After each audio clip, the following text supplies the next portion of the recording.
Trump says he'll spell out his exact plan on immigration soon, but we now know it's different than what it was. But we work with them. Visit Florida ends a controversial state contract we've investigated for months. And while Zika spreads through Florida and Congress stays on break, John Wilson is fired up. Plus, Charlie LeDuff investigates racial tensions across the nation. There's too many excuses. While our leaders are missing in action. Money is money. This is Money, Power, and Politics. Well, the first big point of the night, we have a follow-up to our investigation of state spending on secret contracts with celebrities, and specifically Mr. 305. Mr. 305 checking in for the remix. We know PitBull makes money in rap. But we don't know how much more he's making off of Florida taxpayers. Because Visit Florida, the agency that pays celebrities to plug our state, strikes deals with our money in secret. It won't disclose financial details of other deals. It won't publish its own staff salaries. And yet we're paying this public-private agency 75 million state tax dollars this year. Next year, we'll pay 78 million. Well, it's an enormous amount of money that's shrouded in secrecy and given to benefit giant corporations. For whatever we paid, we showed how PitBull has given shout-outs to Visit Florida in some of his tweets. Tweeted a picture of the Visit Florida logo on a soccer jersey. Congratulated Florida for hitting the 105 million visitor mark. Even tweeted sexy beaches and hotels only in Florida. But he also repeatedly promoted our tourism competitor, Las Vegas, as in, thank you, Vegas. Viva Las Vegas, want to go to Vegas. And now we've learned the state of Florida, Visit Florida, has pulled the plug on its secret deal with PitBull. We still don't know how much it cost taxpayers, but a state audit did call for more transparency and reports to justify the deals, and Visit Florida has decided not to renew that particular contract. Well, the second big point of the night, Trump has in fact changed his immigration policies after Ann Coulter wrote, "There's nothing Trump can do that won't be forgiven except change his immigration policies." I mean, go a step further. They'll pay back taxes. They have to pay taxes. After pledging to mass deport all people living here illegally, Trump is now saying the good ones may be able to stay if they pay back taxes. Check out this tweet from conservative radio host Mark Levin. Trump just adopted Jeb Bush's Gang of 8 position. What more can he say? Trump has backed off of his call for mass deportation and has abandoned his proposed ban on foreign Muslims entering the country, giving Jeb Bush some reason to gloat about what he said last month. And there's not going to be a ban on Muslims. None of that is, this is all like a alternative universe that he created. The reality is that's not going to happen. And people are going to be deeply frustrated, and the divides will grow in our country. Third big point, Trump, meanwhile, is turning the tables. While he's taken a lot of heat for comments that even leadership within his own party have construed as racist, Trump called Hillary Clinton a bigot. Hillary Clinton is a bigot. Well, the Clinton camp is responding by saying Trump cannot unring the bell over things that he has said. And once again, this injects issues of race into the national debate, which we will drill into later in our show. We have cities all across the nation that are already on edge. And this week, Charlie LeDuff is in Milwaukee after another shooting sparked days of violent protests. The songs become the same. Cop shoots black man. Angry crowd gathers, egged on by the bright lights of the media. The cops back out, and the corner burns. And then the cops come back, and the crowd goes away, and the corner is ash. And with nothing more to see, the media packs up its lights and waits for the next one. So his mama got fired for her law. Burn it down, so we have nothing. Don't burn it down, CD in North of him. Take the suburbs. Burn it. We need them. That first week, no elected leader has come to this corner on the north side of Milwaukee, the black side of Milwaukee. Not the mayor, not the big talking sheriff, not the governor, not the presidential candidates. They talk big from far away. But the corner runs itself. You have an accomplished liberal mainstream media here in Milwaukee, but this is also happening nationwide. that is afraid to ask this dysfunctional underclass for some self-evaluation. The Democratic Party has failed and betrayed the African American community. Everybody playing a part. The absentee father of the dead man eventually takes some responsibility, but only after the deed's been done. I just got out of jail probably 2 months ago, but I've been going back and forth in jail, and they see these things, so I'm like to apologize to my kids because this is the role model they look up to. This one's a little different. Seville Smith, a black man, was killed August 13th by a black cop. He had a stolen handgun and 500 rounds of ammunition. That's the extent of the official version of events. There is body cam video, but it has not been released, nor has the officer's name. In this vacuum, the neighborhood fills the void. Some of it rumor, some of it conspiracy, none of it good. The officer and the dead man may have known each other. The Wisconsin Attorney General is investigating. I heard there was always some beef with them. You know, it was something with Seville and the guy and his girlfriend or something like that, baby's mom or something. He our age, he black too, and he knows Seville. That's real ironic to me. That make me feel like that it was more of just being a police officer. I feel like it was some personal feelings in there too.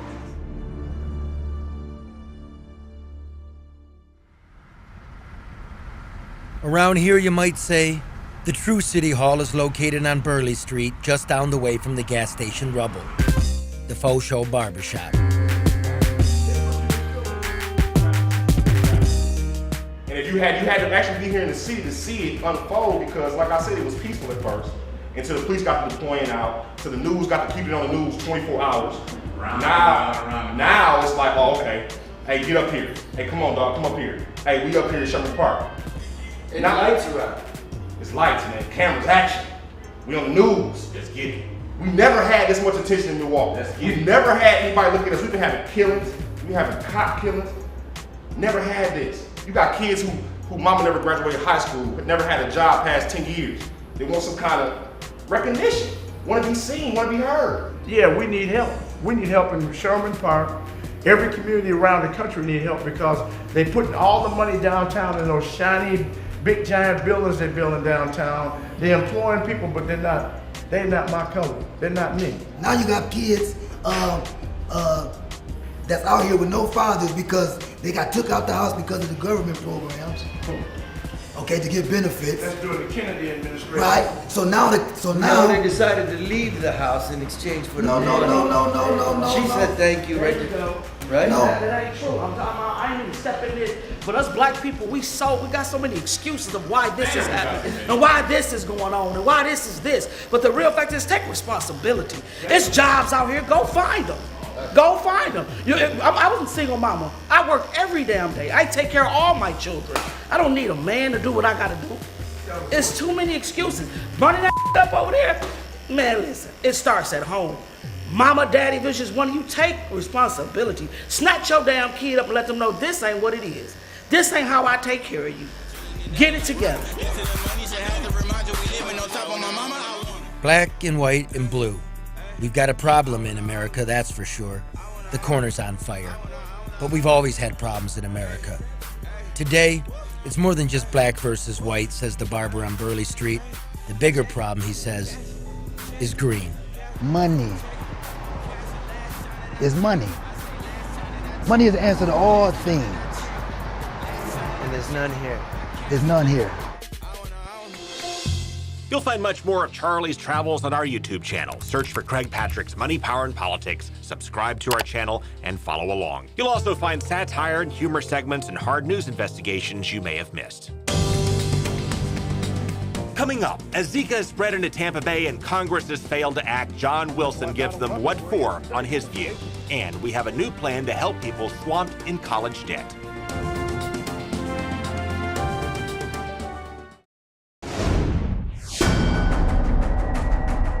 This is a very unusual virus.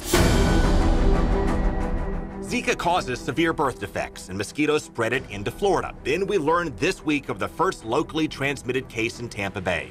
But research for a vaccine may come to a halt soon because money is running out and Congress is gridlocked and on break until next month. So it's time now for some straight talk with our former anchor, John Wilson. So we have a Zika health crisis, John, in the state of Florida. You have Washington sitting on its hands, Congress divided and gridlock playing out for months. How can this happen? You've got the worst of Congress here in front of us, Craig. Probably the best of Florida, trying to overcome a very difficult problem here and doing a fairly decent job. But the state of Florida needs a lot of money here, and the Congress can't provide it because they're more concerned about potential cuts in Ebola, potential cuts in climate change. The Zika virus is getting lost in all of this confusion and this political division that's overtaken Washington. And you have this plan, $1.1 billion plus from the Republicans, the president calling for $1.9 billion. They cannot seem to come together, and their plans seem to be laced in politics. See, that's where we came from on this discussion. We had no communication between the President of the United States and Congress. He wasn't calling them in regularly, the leadership, the way previous presidents have done that and tried to have a relationship with leaders in Congress on both House and the Senate. He wasn't doing that. So here he goes to Congress with a good idea. I need $1 billion here to help Florida, to help protect these people. Instead, the political divisions kick in because he has no relationship with them other than a political adversary. And you have leadership in the House from Wisconsin. You have leadership in the Senate from Kentucky. It is not as much a threat there as it is to the state of Florida. As Bill Nelson said, maybe if Zika was creeping into Kentucky, we'd have a very different story. Do you think he has a point? Well, yes, he does. This Zika could travel. Mosquitoes travel. The potential for damage that could be caused to pregnant women and babies is beyond the pale here in terms of being unable to deal with it. And I don't know what we do about it now. Congress needs to be called back. That's what we do. We need to get this stopped now before it mushrooms into something way beyond where it is now. And if it does not, we're hearing assessments from the U.S. Surgeon General and others who say that we have a scenario in which money will run out and the fight against Zika will come to a halt. Yeah.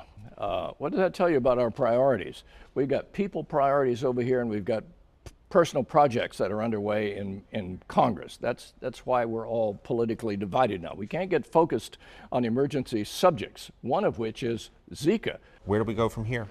Congress needs to get back in session. The politics is difficult for any of us to comprehend. John, thank you so much for your time. Greg.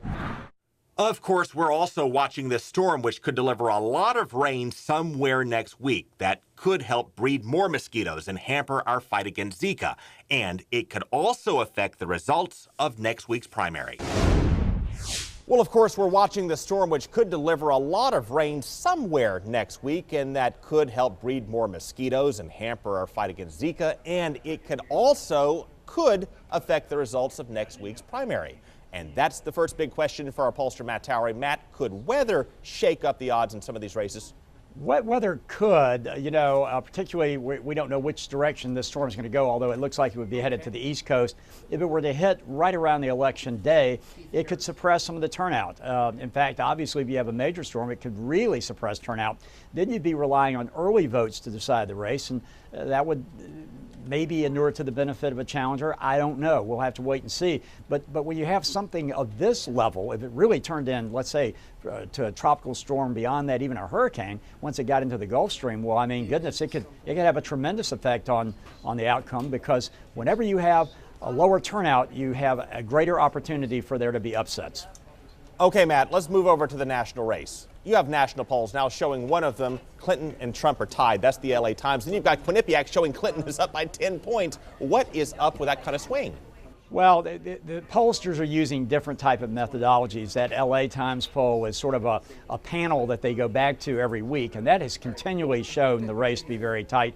When you go to these other type polls that we have out there, though, we're seeing some tightening, but not as much as certainly that would suggest. I do, however, think this week that the polls in general are beginning to show a tightening in the race, because the statewide polls that we've seen in some of the swing states, battleground states, they've been tightening over the last 5-6 days. Matt Towery, thank you for your time. We'll see you again tomorrow. Coming up, students are fed up with runaway college debt, and a new plan in Washington could give them some relief. Our consumer expert, Sarbani Banerjee, breaks it down.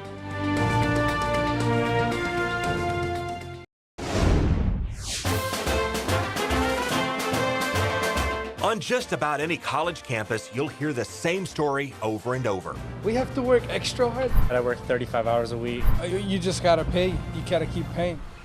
Students work hard to get ahead, but before they graduate, they fall behind. How much debt do you have? Probably around 100,000. Around 100,000. Yeah.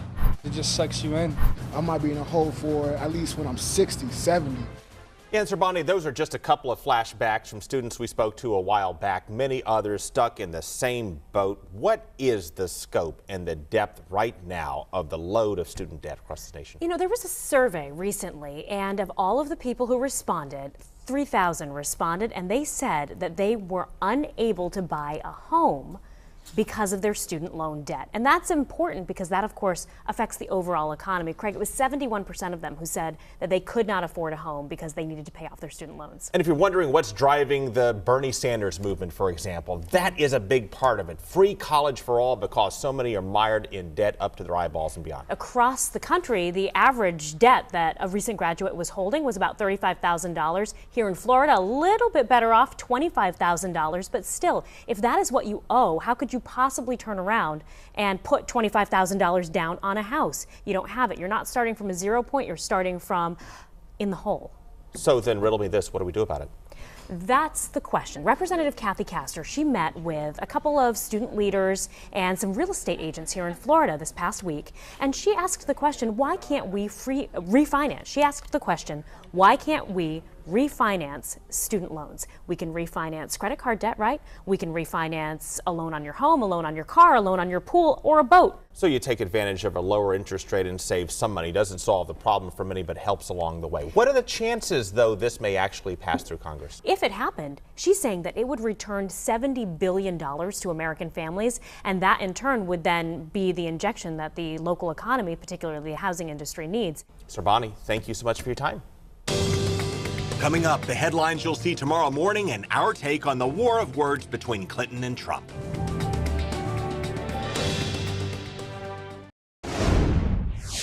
Hillary Clinton is a bigot. The reason a lot of Klan members like Donald Trump is because a lot of what he believes, we believe in. We'll bet that Trump and Clinton's rhetoric over race will drive headlines tomorrow morning. Trump calls her a bigot, then her campaign releases video of a Klan leader praising Donald Trump.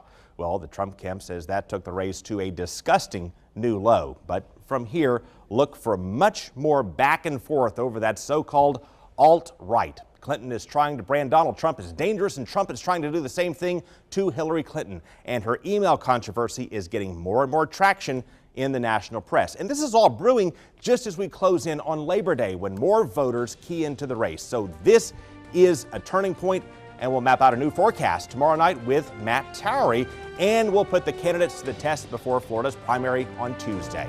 Thank you for joining us. We'll see you once more tomorrow night.